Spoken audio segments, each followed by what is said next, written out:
चेहरे पर मुस्कान लेकर के आइए मेरे प्यारे साथियों। अब सिक्का उछल चुका है, हेड भी आपका होगा और टेल भी आपका होगा।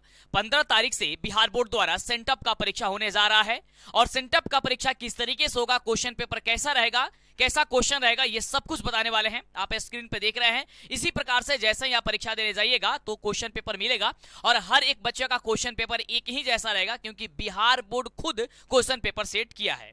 तो वह क्वेश्चन को जानना और उसका उत्तर हमेशा के लिए याद कर लेना, क्योंकि फाइनल एग्जाम में भी वो क्वेश्चन आपके एग्जाम में आएगा। आइए हम आपको बताते हैं कि किस तरीके से आपका क्वेश्चन रहेगा। और यहाँ पे 80 ऑब्जेक्टिव क्वेश्चन पूछा जाएगा सेंटअप परीक्षा में, और आपको 80 में से मात्र 40 ऑब्जेक्टिव आपको बनाना है साइंस विषय में, यानी कि विज्ञान में। गणित विषय में आपको 100 ऑब्जेक्टिव पूछा जाएगा, जिसमें से मात्र आपको 50 ऑब्जेक्टिव ही सॉल्व करना है। फटाफट से पहले वीडियो को लाइक कर दीजिए और शाम 6 बजे की क्लास आप मत भूलिएगा डेली, और 7:30 बजे की क्लास भी, और साथ ही आपका लाइव टेस्ट भी चलता है आपको व्हाट्सएप ग्रुप पे। व्हाट्सएप ग्रुप से लेकर के ऑब्जेक्टिव सब्जेक्टिव कैसे मिलेगा, ये वायरल क्वेश्चन जैसे ही सेंटर परीक्षा होगा उसके पहले आपको हम दे देंगे, वह कहां पे मिलेगा ये सब कुछ बताने वाले हैं। लेकिन वीडियो को लाइक और चैनल को सब्सक्राइब करके दोस्तों में शेयर कीजिए। और आइए एक एक क्वेश्चन को हम आपको समझाते हैं और बताते हैं। सबसे पहले क्वेश्चन पेपर को समझाना चाहेंगे। यहाँ पे आपका विषय कोड देखने को मिलेगा जो कि 112 होगा साइंस विषय के लिए, यानी कि विज्ञान विषय के लिए। यहाँ पे आपका लिखा हुआ मिलेगा सेकेंडरी सेंटअप एग्जामिनेशन 2022, यानी कि 2023 में अगर आप परीक्षा देने वाले हैं तो 2022 यहाँ पे, यानी कि 2022 में एग्जाम होगा तो 2022 लिखा हुआ मिलेगा। जिस विषय का परीक्षा होगा यहाँ पे लिखा हुआ मिलेगा। यहाँ पे सीट कोड जो होगा वह सबका ए रहेगा, सबका ए रहेगा। क्वेश्चन पेपर बदलेगा नहीं सेंटअप एग्जाम में, सबका क्वेश्चन पेपर एक ही रहेगा, है ना। उसके बाद से अगर फाइनल एग्जाम की बात करते हैं तो फाइनल एग्जाम में आपका कोई भी सेट कोड हो सकता है। वो तो फाइनल एग्जाम की बात है, वो तो तैयारी हम आपको गजब तरीके से करा रहा है, तो चैनल को सब्सक्राइब जरूर कर लेंगे। यहाँ पे प्रश्न पुस्तिका क्रमांक आपको देखने को मिलेगा। ये देखिए, ये कभी भी आप मिला लीजिएगा, ये सारी चीजें कटा फटा तो नहीं है। कई बार ऐसा होता है कि अच्छा से प्रिंट आउट अगर नहीं मिला होगा आपके पास तो उसे आप चेंज जरूर करा लीजिएगा, नहीं तो आपको आगे चल करके दिक्कत हो सकती है। फिलहाल उससे ज्यादा मतलब कटा फटा नहीं मिलेगा। यहाँ पे आपको समझना चाहेंगे कि कितना क्वेश्चन पूछा जाएगा, क्योंकि सभी बच्चों के मन में बस यही डाउट बना हुआ है कि सर ऑब्जेक्टिव क्वेश्चन और सब्जेक्टिव क्वेश्चन कितना पूछा जाएगा। तो देखिए, अभी तक की बात करें सेंटअप एग्जाम में तो देखिए कुल प्रश्नों की संख्या जो है वह 110 पूछा जाएगा, जिसमें से 80 आपका क्वेश्चन ऑब्जेक्टिव रहेगा, 30 आपका क्वेश्चन सब्जेक्टिव टाइप क्वेश्चन आपको पूछा जाएगा। ध्यान देंगे, 80 ऑब्जेक्टिव में से मात्र आपको 40 प्रश्न का ही जवाब देना है और 30 सब्जेक्टिव में से मात्र आपको 15 प्रश्न का ही जवाब देना है। इस तरीके से आपको यहाँ पे जवाब देनी है।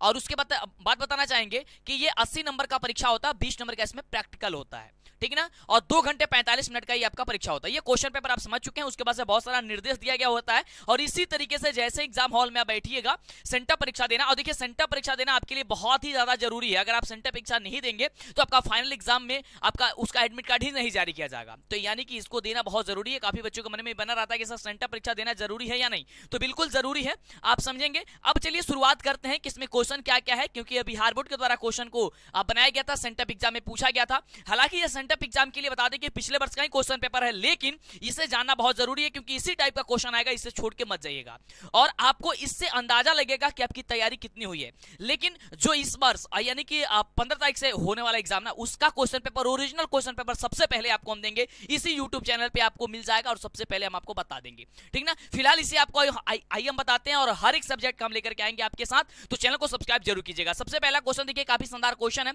वीडियो को लाइक कर दिए होंगे और शेयर भी जरूर कर दिए होंगे। बहुत ही शानदार क्वेश्चन है। कह रहा है कि प्रकाश के परिवर्तन के कितने नियम होते हैं, फटाफट से बताओ। बिल्कुल, तो प्रकाश के परिवर्तन के 2 नियम होते हैं। ये बात हमने आपको पहले भी बता दिया था और बोले थे कि ये क्वेश्चन हमें 100% आपके एग्जाम में आएगा। और देखिए आ चुका है। 2 नियम होते हैं। आपतित किरण ये आपका आपतन कोण परावर्तन कोण के बराबर होता है और आपतित किरण परावर्तित किरण आपतन बिंदु पर डाला गया लंब तीनों एक ही तल में होता है। ये आपका 2 नियम होता है। चलिए आगे बात करते हैं अगले क्वेश्चन की। आप एकदम कमेंट बॉक्स में छाप दीजिए कि हाँ सर, इन सभी प्रश्नों का उत्तर हमें पता है, क्योंकि अब वह घड़ी आ चुकी है और वह समय आ चुका है आपको कुछ कर दिखाने की। तो चलिए पूरी एकदम जोश और उमंग के साथ तैयारी कीजिए, गजब तरीके से, शानदार तरीके से। अगला क्वेश्चन है, प्रकाश का वेग सबसे ज्यादा किसमें होता है। देखिए, प्रकाश का जो वेग होता है ना, सबसे ज्यादा होता है शून्य, यानी कि निर्वात में होता है। क्या हो जाएगा ऑप्शन डी नंबर हो जाएगा। क्या हो जाएगा, डी नंबर हो जाएगा। याद करते जाएंगे आप लोग। चलिए अगला प्रश्न आपके स्क्रीन पे सब चीज बताने वाले हैं। आप लोग व्हाट्सएप ग्रुप में कैसे जुड़िएगा, कैसे टेस्ट दीजिएगा, कैसे ऑब्जेक्टिव मिलेगा, कैसे सब्जेक्टिव मिलेगा, कैसे वायरल क्वेश्चन जैसे ही होता है हम सबसे पहले आपको बता देते हैं। वो फाइनल एग्जाम हो या फिर सेंटअप एग्जाम हो, कोई भी हो, जिससे कि अगर अदर बच्चे के पास अगर पहुंच गया है क्वेश्चन पेपर, तो अगर आपके पास नहीं पहुंचा तो ये तो आपकी बेवकूफी होगी ना, क्योंकि जिसके पास पहुंच गया वो तो लिख लेगा और फिर आपका सब कुछ बर्बाद हो जाएगा। तो आपको भी हम कोशिश करते हैं दे ही दे, ठीक ना, तो इसके लिए टेंशन नहीं लेना आपको। फिलहाल अगला क्वेश्चन है कि प्रकाश का वर्ड विक्षेपण किस उपकरण से संभव होता है, फटाफट से बताना है। प्रकाश का वर्ड विक्षेपण जो है किस उपकरण से संभव होता है, तो प्रिज्म से होता है। कैसा होता है, प्रिज्म से होता है। ऑप्शन क्या हो जाएगा, सी हो जाएगा। यहां से क्वेश्चन डायरेक्ट आपको टकराएगा, कहां पे टकराएगा, फाइनल एग्जाम में टकराएगा। अगला क्वेश्चन आपके स्क्रीन पे कह रहा है कि सामान्य नेत्र के लिए स्पष्ट दृष्टि की न्यूनतम दूरी कितनी होती है रसगुल्ले, तो आप सभी को हमने बताया था कि 25 सेंटीमीटर होती है सामान्य नेत्र के लिए स्पष्ट, यानी कि न्यूनतम दूरी 25 सेंटीमीटर होती है, अधिकतम दूरी अनंत होती है। तो क्या हो जाएगा, 25 सेंटीमीटर हो जाएगा, यानी कि ऑप्शन नंबर ए नंबर हो जाएगा। चलिए, अब आपके अंदर खून नहीं जुनून दौड़ना चाहिए मेरे प्यारे साथियों। अगला क्वेश्चन आपके स्क्रीन पे आ चुका है। रसगुल्ले कह रहा है कि एक प्रिज्म कितने सतह से घिरा रहता है। एक जो प्रिज्म होता है वह कितने सतह से घिरा होता है, तो एक प्रिज्म 5 सतह से घिरा होता है, यानी कि ऑप्शन नंबर जो हो जाएगा वह ए नंबर आपका क्लियर हो जाएगा। चलिए आगे बात करें अगले क्वेश्चन की। बिल्कुल अगले क्वेश्चन की बात करते एकदम फटाफट से। और 6 बजे की क्लास तो आप सभी को भूलना नहीं है, क्योंकि शानदार तरीके से अगर आपको तैयारी करनी है और आपको पता होनी चाहिए, मुझे केवल 2 से 2.5 महीने के लिए जाना जाता है, यानी कि 2 से 2.5 महीने में आपको हम ऐसी तैयारी करा देते हैं जिससे कि आप एग्जाम एकदम फोड़ डालते हैं, यानी कि गजब तरीके से आपका रिजल्ट आता है और आपको वही सभी पढ़ाते हैं जो आपके एग्जाम में आए। ये आपको पता होनी चाहिए, पिछले 2-3 वर्षों से आप सभी को पता ही है। अगला है कि किस दर्पण से हमेशा वस्तु से छोटा प्रतिबिंब बनता है, तो किस दर्पण से, उत्तल दर्पण से हम सभी का छोटा प्रतिबिंब बनता है, यानी कि ऑप्शन नंबर हो जाएगा बी नंबर, ठीक ना। और छोटा प्रतिबिंब बनता है, इसका उपयोग कहां पे करते हैं हम लोग, तो गाड़ियों के साइड मिरर के रूप में किया जाता है, साइड मिरर के रूप में इसका उपयोग किया जाता है। चलिए अगले क्वेश्चन की बात करते हैं।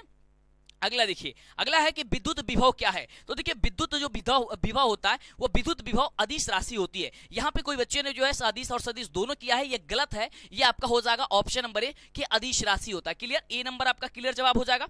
अगले हम प्रश्न की बात करते हैं फटाफट से, समय काफी कम है, जल्दी जल्दी जान लो। देखियो ये क्वेश्चन आ भी गया, हमने आपको अभी बताया भी, यानी कि जो भी बात अगर आपको हम बोलते हैं वो एक शब्द कोई ना कोई बोले तो उसे जरूर आप टेप कर लीजिएगा, दिमाग में बैठा लीजिएगा, क्योंकि वो वहां से क्वेश्चन आता है तभी हमने बोला है। देखिए क्वेश्चन यहाँ पे आ चुका है, साइड मिरर के रूप में किसका उपयोग किया जाता है। अभी आपको हमने बताया कि उत्तल दर्पण का उपयोग किया जाता है, तो देखिए ऑप्शन आपका हो जाएगा ए नंबर, ठीक ना। 80 क्वेश्चन पूछा जाएगा, जिसमें से सेंटअप एग्जाम में आपको मात्र ही मात्र 40 प्रश्न का जवाब देना है। फाइनल एग्जाम में क्वेश्चन कितना आएगा इसका अभी कोई क्लियर नहीं है, जब तक आपका मॉडल पेपर जारी नहीं किया जाएगा। यानी कि मॉडल पेपर कब जारी किया जाएगा, दिसंबर के अंतिम सप्ताह में या फिर जनवरी के प्रथम सप्ताह में जारी कर दिया जाएगा। उसी दिन क्लियर होगा कि आपका ये फाइनल एग्जाम में कितना क्वेश्चन रहेगा, लेकिन उसके पहले भी हमको पता चल जाती है कि कितना क्वेश्चन पूछा जाएगा, तो जैसे हमें पता चलती है वो आपको हम बता देंगे। फिलहाल ये तो 80 क्वेश्चन ही पूछा जाएगा। अगला है कि जब प्रकाश की किरणें हवा से कांच में प्रवेश करती है तो अब वो किरणें मुड़ जाती है, किसके ओर मुड़ जाती है, तो अभिलंब की निकट। क्या हो जाएगी, अभिलंब की निकट। ऑप्शन क्या हो जाएगा, बी नंबर हो जाएगा। अगले हम प्रश्न की बात करें, शेयर कर दोगे, फटाफट से शेयर कर दोगे, सभी लोग शेयर कर दो और क्लास को छोड़ के मत जाना। सीधे एग्जाम में आने वाला क्वेश्चन है, सेंटअप एग्जाम का क्वेश्चन पेपर है। कह रहा है कि चुंबकीय क्षेत्र का ऐसा मात्रक क्या होता है, तो देखिए चुंबकीय क्षेत्र का ऐसा मात्रक टेस्ला होता है। क्या होता है, टेस्ला होता है। क्या होता है, टेस्ला होता है। क्या होता है, ऑप्शन हो जाएगा ए नंबर। अगले प्रश्न की बात करें, अगला देखिए, अगला प्रश्न कह रहा है, बड़ा ही शानदार प्रश्न है कि समानांतर क्रम या फिर यानी कि पार्श्वक्रम संयोजन में जुड़े दो प्रतिरोधों जिनके प्रतिरोध R1 और R2 है का समतुल्य प्रतिरोध R बराबर क्या होता है, तो समतुल्य प्रतिरोध R बराबर होता है R1 + R2 बट्टे R1 × R2 होता है, ठीक ना। क्या हो जाएगा, ऑप्शन नंबर हो जाएगा सी नंबर। देखिए क्या होता है, सॉरी माफ कीजिएगा, R1 × R2, हमने ऊपर वाला नीचे वाला ऊपर बोल दिया था। चलिए R1 × R2 बट्टा R1 + R2 होता है, ठीक ना। क्या होता है, ऑप्शन नंबर आपका हो जाएगा सी नंबर। क्लियर। चलिए अगले प्रश्न की बात करते हैं। अगला प्रश्न आपके स्क्रीन पे ये रहा, कह रहे कि जूल प्रति सेकंड क्या होता है। देखिए जूल प्रति सेकंड, ये लिखित खींचा गया होता है ना, इसको हम लोग प्रति बोलते हैं। क्या बोलते हैं, प्रति बोलते हैं। तो जूल प्रति सेकंड किसके बराबर होता है, जूल प्रति कूलम, माफ कीजिएगा, जूल प्रति कूलम किसके बराबर होता है, तो कहेगा सर वोल्ट के बराबर होता है। किसके बराबर होता है, वोल्ट के बराबर होता है। ऑप्शन हो जाएगा ए नंबर। क्लियर, क्लियर तरीके से समझिएगा। वीडियो को लाइक और चैनल को सब्सक्राइब करना मत भूलिएगा, नहीं तो आपको आगे से पछताना पड़ सकता है। और मेरा किताब भी मार्केट में आ चुका है, ये बात तो आपको पता ही होनी चाहिए कि हम किताब भी लिख चुके हैं और पिछले वर्षों से ही धमाल मचा रहा है। डीएलएस एजुकेशन के नाम से मेरा किताब है, मेरे ही चैनल का नाम से डीएलएस एजुकेशन मंटू सर लिखा गया होगा। कैप्टन पब्लिकेशन या फिर रोशनी पब्लिकेशन बोलिएगा मार्केट में तो मिल जाएगा, या फिर अमेजोन या फ्लिपकार्ट पे भी मिलता है मेरा किताब। अगला है कि दूरदृष्टि दोष वाले नेत्र साफ साफ देख सकता है, यानी कि जिस व्यक्ति को दूरदृष्टि दोष हो गया होगा उसे कौन सा उन्हें कौन सी वस्तु दिखाई देगी, तो उन्हें दूर की ही वस्तु दिखाई देगी। यानी कि इसमें उल्टा होता है, कई बार आपको बताया है, ये आसान तरीका है, जो दृष्टि दोष कहेगा वही दोष हो जाता है। ऑप्शन हो जाएगा बी नंबर।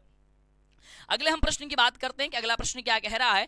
तो देखिए अगला प्रश्न फटाफट से देख लेते हैं। कह रहा है क्वेश्चन कि हमारे घरों में जो विद्युत आपूर्ति की जाती है वह है। तो देखिए हमारे घरों में जो विद्युत आपूर्ति की जाती है ना 220 वोल्ट प्रतिवर्ती धारा पे की जाती है, यानी कि ऑप्शन नंबर हो जाएगा सी नंबर। क्या की जाती है?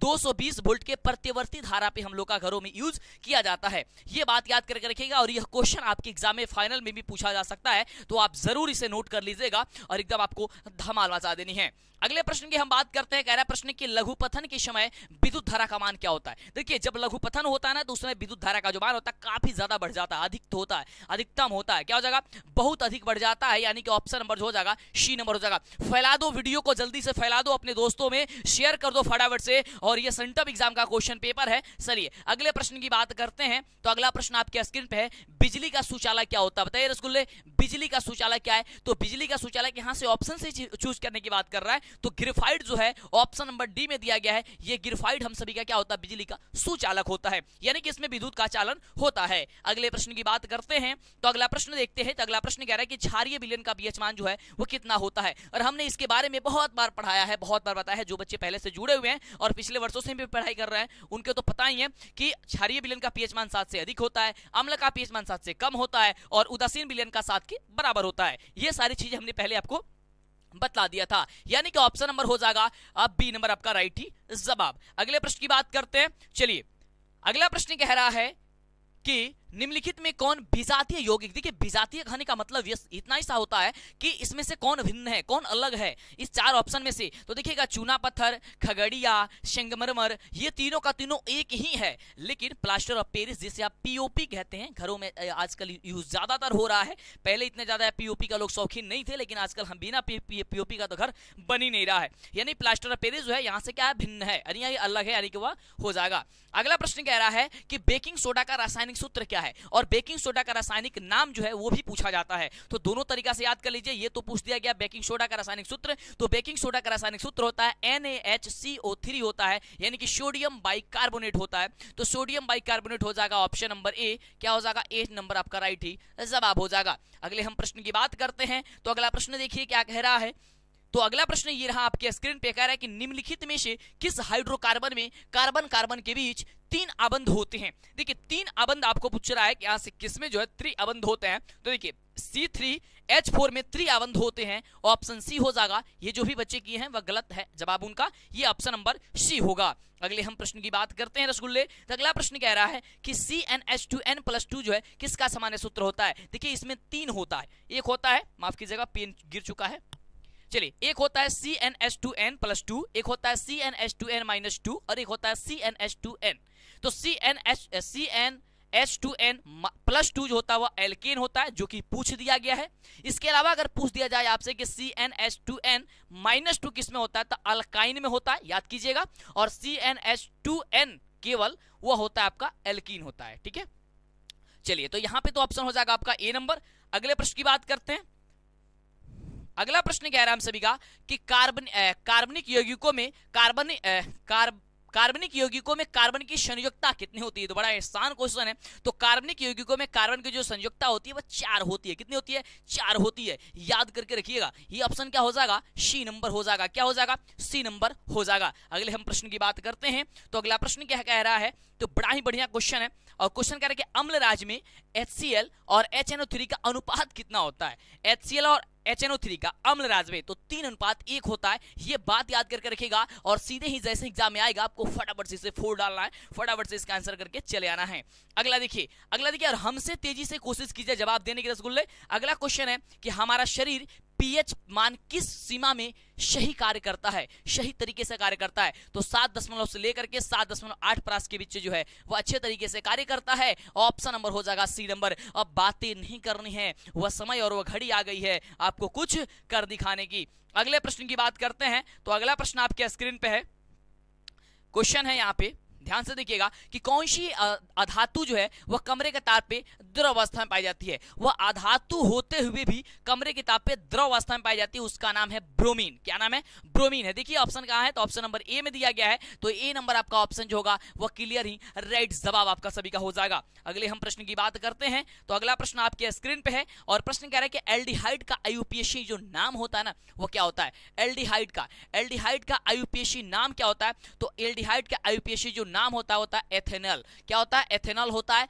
ऑप्शन हो जाएगा बी नंबर। अगले हम प्रश्न की बात करते हैं, तो अगला प्रश्न आपके स्क्रीन पे फटाफट से देख लो, फैला दो वीडियो को जल्दी से, वीडियो को लाइक और चैनल को सब्सक्राइब जरूर कर लिया करें आप लोग। ये कहना ना पड़े चैनल को सब्सक्राइब अवश्य होना चाहिए। निम्नलिखित में कौन सी गैस धातु के वेल्डिंग में प्रयुक्त की जाती है? वेल्डिंग में कौन सी धातु का ये निम्नलिखित में कौन सी धातु के वेल्डिंग में प्रयुक्त की जाती है? तो वेल्डिंग में प्रयुक्त जो होता है वो होता है एथाइन होता है। क्या होता है? एथाइन होता है। क्या हो जाएगा? ऑप्शन नंबर हो जाएगा सी नंबर। अगले प्रश्न की बात करते हैं।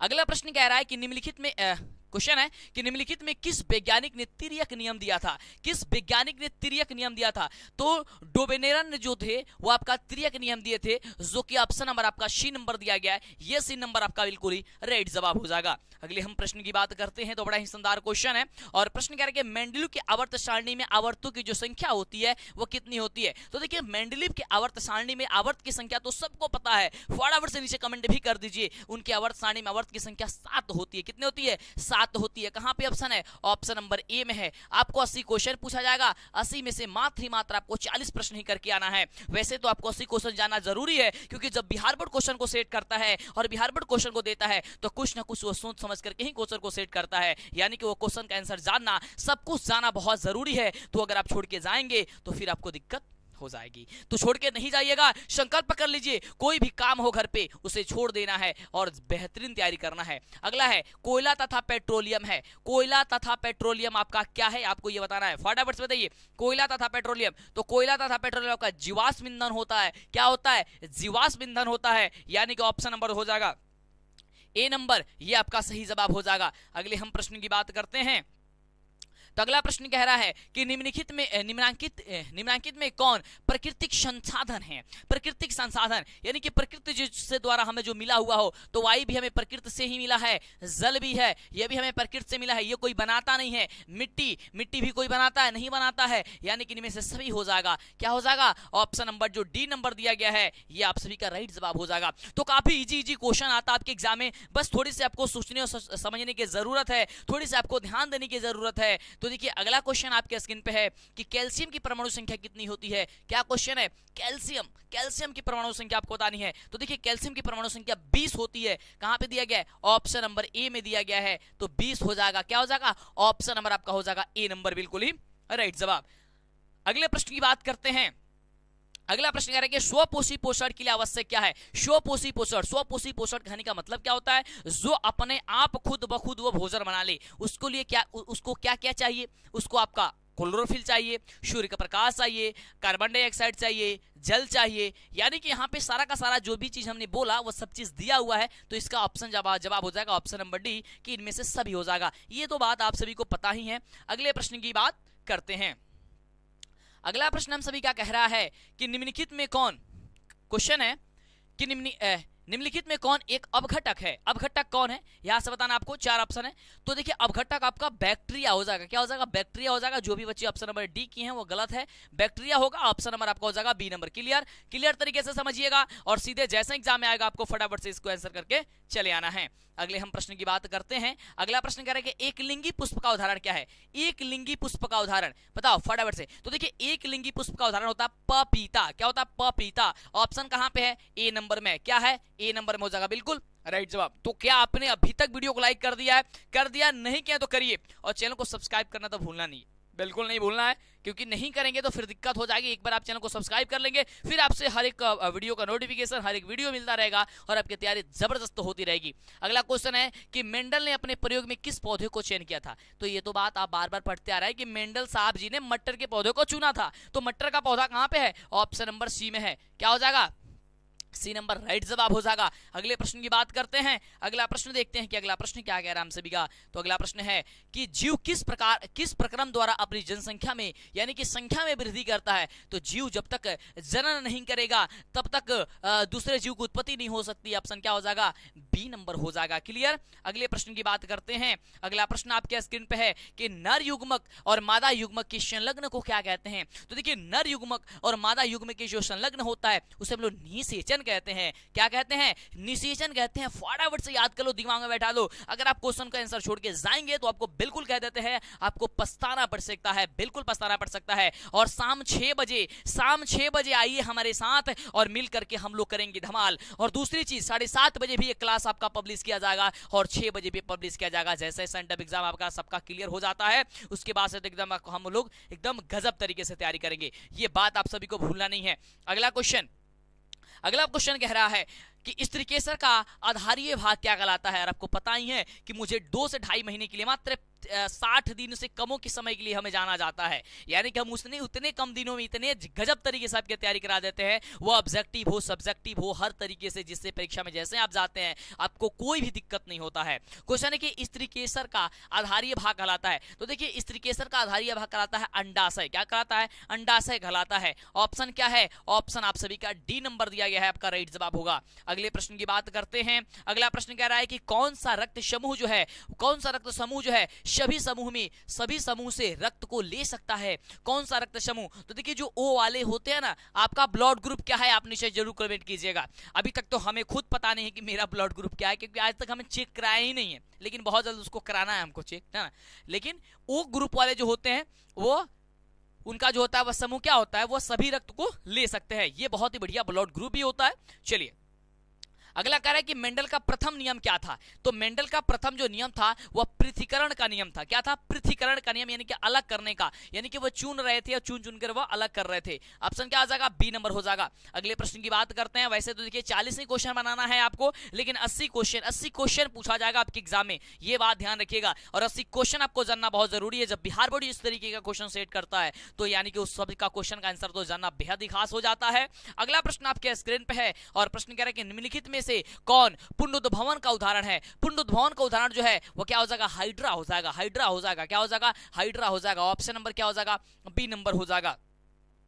अगले हम प्रश्न की बात करते हैं। तो अगला प्रश्न हम सभी का क्या कह रहा है, तो ये रहा अगला नंबर प्रश्न। फटाफट से देखिएगा और जवाब पता है तो याद दीजिए और नहीं पता है कोई दिक्कत नहीं है, आप याद कर लीजिए। कह रहे कि गर्भपात की सुरक्षित अवधि कितनी होती है। तो देखिए गर्भपात की सुरक्षित जो अवधि होती है वह 6 महीना होती है। कितनी होती है, 6 महीना होती है। क्या हो जाएगा, ऑप्शन हो जाएगा बी नंबर हो जाएगा। 6 महीने के भीतर होती है। क्या हो जाएगा, ऑप्शन हो जाएगा बी नंबर। चलिए अगले प्रश्न की बात करते हैं। अगला प्रश्न आपके स्क्रीन पे है और प्रश्न हम सभी क्या कह रहा है कि भागते या दौड़ते समय कौन सा हार्मोन सक्रिय होता है। भागते या दौड़ते समय कौन सा हार्मोन जो होता है सक्रिय होता है। तो याद करेगा इंसुलिन जो होता है ना वो सक्रिय होता है। क्या होता है, इंसुलिन आप सभी का सक्रिय होता है, यानी ऑप्शन नंबर आपका सी होगा। ये ए नंबर दिया तो ये नहीं हो सकता है, ऑप्शन सी होना चाहिए। चलिए अगले प्रश्न की बात करते हैं। फिलहाल अगला क्वेश्चन आपके स्क्रीन पे कह रहा है कि मास्टर ग्रंथि किसे कहा जाता है। तो देखिए मास्टर ग्रंथि जो है वह पिट्यूटरी जो ग्रंथि होती है ना, पिट्यूटरी ग्रंथि को आप सभी को मास्टर ग्रंथि कहा जाता है। चलिए यानी कि क्या हो जाएगा, ऑप्शन नंबर हो जाएगा बी नंबर, ठीक ना।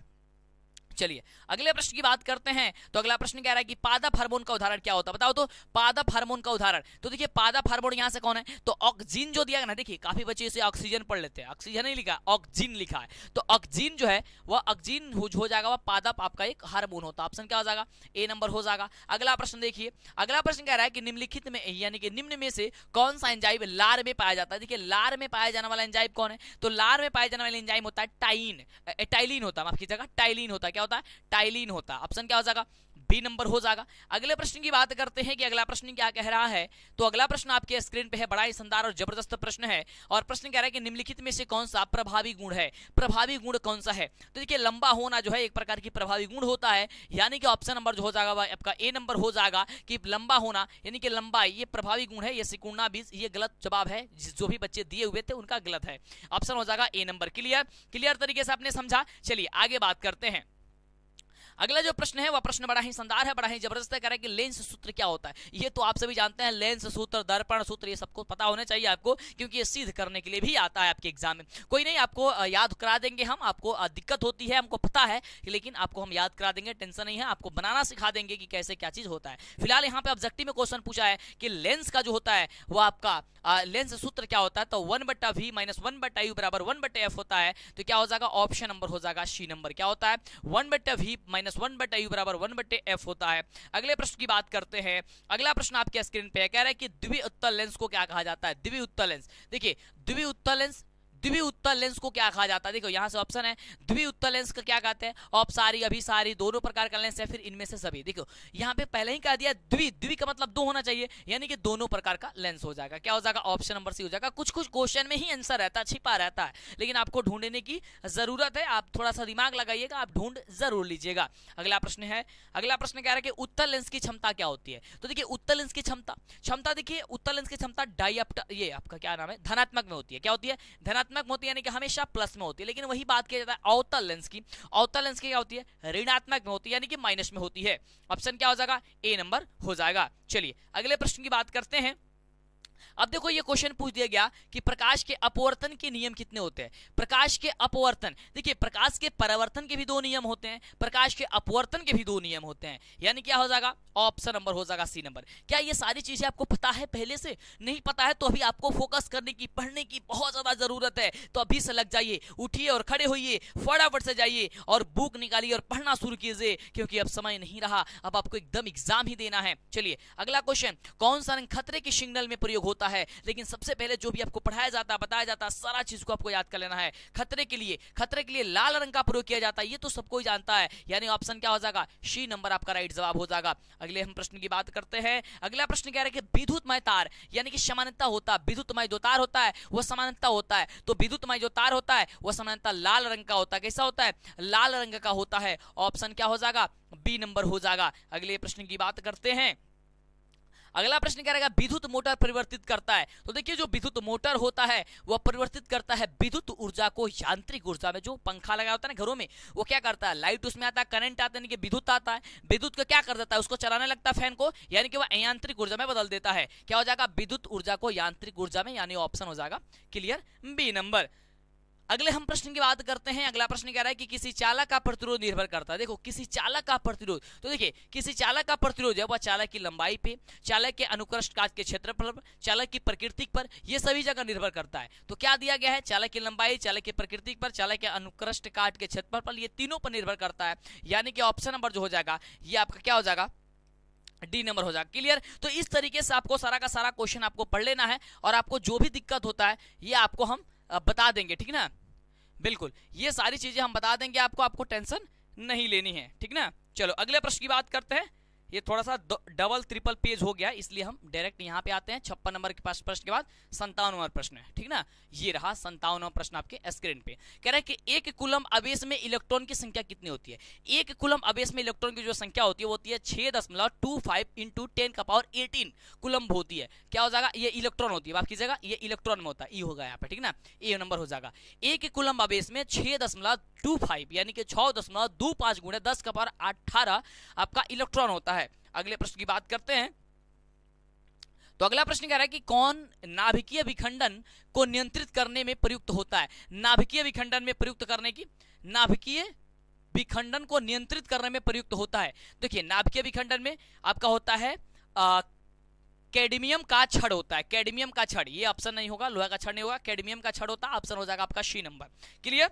अगले हम प्रश्न की बात करते हैं। अगला जो प्रश्न है वह प्रश्न हम सभी क्या कह रहा है कि किस देश को पौनों का देश कहा जाता है। ये देखो ये तो बहुत आसान क्वेश्चन है, जीके में भी आप पढ़ते हैं कि डेनमार्क को पौनों का देश कहा जाता है, यानी कि ऑप्शन नंबर जो हो जाएगा ऑप्शन नंबर बी, ये बी नंबर आपका बिल्कुल ही राइट जवाब हो जाएगा। अगले हम प्रश्न की बात करते हैं। तो अगला प्रश्न कह रहा है कि अपघटन अभिक्रिया का उदाहरण क्या है। अपघटन अभिक्रिया, तो देखिए अपघटन अभिक्रिया का जो उदाहरण हो जाएगा वो अपघटन अभिक्रिया का उदाहरण होता है 2KClO3 से बनता है 2KCl+3O2 बनता है, इसे इसे संतुलित किया गया है। संतुलित कैसे किया जाता है इसे आप जरूर एक बार रिवीजन कर लीजिएगा। वैसे तो हम आपको पढ़ा देंगे, समझा देंगे, सब कुछ करा देंगे, टेंशन आपको नहीं लेनी है। चलिए अगले प्रश्न की बात करते हैं। अगला प्रश्न आपके स्क्रीन पे है, कह रहे कि क्लोरोफार्म का अणुसूत्र क्या होता है। क्लोरोफार्म का अणुसूत्र जो होता है क्या होता है, तो देखिए क्लोरोफार्म का अणुसूत्र CHCl3 होता है। क्या होता है, CHCl3 होता है, यानी ऑप्शन नंबर आपका सी नंबर हो जाएगा। अगले प्रश्न की बात करते हैं। अगला प्रश्न हम सभी का क्या कह रहा है, तो अगला प्रश्न कह रहा है कि निम्नलिखित में कौन लवण है। देखिए लवण की बात की जा रही है।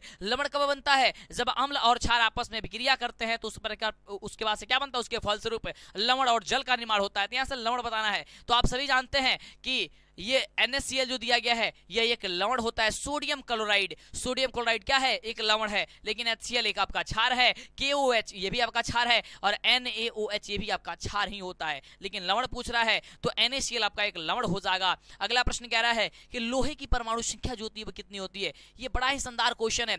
लोहे की परमाणु संख्या, तो लोहे की जो परमाणु संख्या होती है वह 26 होती है। रसगुल्ले याद करके रखिएगा, याद करके रखिएगा। जैसे ही काम में आएगा एकदम आपको तहलका मचा देनी है, धमाल मचा करके चली आनी है। अगले प्रश्न की बात करते हैं और आपको मुंहतोड़ जवाब देनी है कि हम लोग घर पे रह करके, हम लोग मोबाइल से ही पढ़ाई करके, हम लोग जबरदस्त तरीके से तैयारी करके रिजल्ट शानदार कर सकते हैं और बिहार में या फिर और कहीं अपने क्षेत्र में बहुत ही अच्छा कर सकते हैं। तो कोई भी बच्चा देखिए ऐसा नहीं है कि बड़ा शिक्षा के स्थान पे जाएगा तभी उसे प्राप्त होगा और वह बहुत जगह पटना में, कोटा में पढ़ता है तभी वो अच्छा कर सकता नहीं। आप घर पे भी पढ़ सकते हैं और आप दिखा दीजिए। वह समय और वह घड़ी आ चुकी है अब आपको कुछ कर दिखाने के, या आपके पास मौका है। आप अपने हाथों से अब आप अपना भविष्य लिखने जा रहे हैं। तो भविष्य कुछ ऐसा ना लिख दे जिससे गड़बड़ हो जाए। तो आपको अभी से ठान लेनी है कि हाँ सर, हम लोग अभी से ठान लेते हैं कि अभी से इतना मेहनत करेंगे, जितोड़ मेहनत करेंगे और हम लोग भी कमाल करके दिखाएंगे। अगला है, किस धातु को चाकू से सरलता से काटा जा सकता है, यानी कि किसे आसानी से काटा जा सकता है। कौन सा ऐसा धातु है जिसे आसानी से काटा जा सकता है, जो सोडियम जो है, सोडियम को आसानी से काटा जा सकता है। रसगुल्ले फटाफट से बता दो, इसका राइट जवाब हो जाएगा ऑप्शन नंबर ए। और अभी तक जो बच्चे वीडियो को लाइक नहीं किया, लाइक कीजिए, चैनल को सब्सक्राइब कीजिए, दोस्तों में शेयर कीजिए। एकदम आपको वीडियो फैला देना है हर जगह, क्योंकि देखिए आप ही है वो जो हर घर शिक्षा पहुंचा सकते हैं। हम तो, हमारा काम है आपको मदद करना, आपको पढ़ाना, लेकिन हर घर शिक्षा पहुंचाना आपका काम है। तो आप कोशिश कीजिए कि कम से कम एक बच्चा जो है 5 लोगों के पास शेयर करेगा, उन्हें सब्सक्राइब कराएगा। ऐसे में हर घर शिक्षा पहुंच जाएगा कम ही समय में।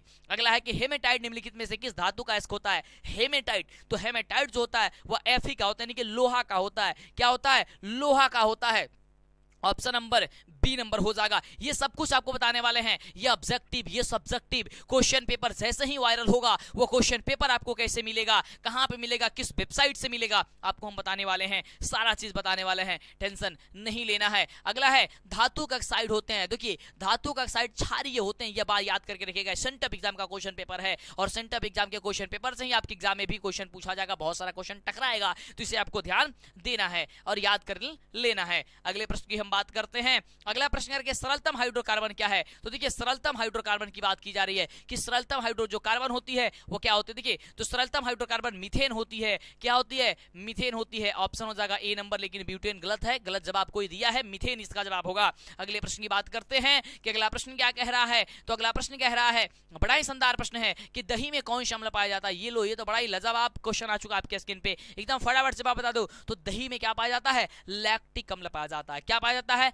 लैक्टिक अम्ल पाया जाता है। ऑप्शन नंबर क्या हो जाएगा, बिल्कुल बी नंबर हो जाएगा। बताओ चींटी या नेटल के डंक में क्या, कौन सा अम्ल पाया जाता है। नीचे कमेंट करो एकदम तड़ातड़, फटाफट से कमेंट करो, चींटी या नेटल के डंक में कौन सा अम्ल पाया जाता है। ये क्वेश्चन आपके एग्जाम में आ सकता है। ये मौखिक प्रश्न आपके सामने हम रख दिए हैं और इसका आप लोग जवाब जरूर दीजिएगा। अगला है कि रबर एक बहुलक है। रबर एक बहुलक किसका बहुलक होता है, रबर। तो रबर एक बहुलक जो होता है वह आइसोप्रीन का होता है। आइसोप्रीन का ऑप्शन नंबर डी हो जाएगा। ये प्रोपीन का नहीं होता है, आइसोप्रीन का होता है। ऑप्शन नंबर डी हो जाएगा। तो जो भी गलत अगर करके आते हैं स्टूडेंट, उन पे आपको ध्यान नहीं देना है, आपको सही चीजें पे, सही क्वेश्चन आंसर पे आपको ध्यान देना है। अगला है कि कार्बन के और अप्रूप कौन है। देखिए 80 क्वेश्चन पूछा जाएगा, 70 नंबर क्वेश्चन पे हम लोग पहुंच चुके हैं।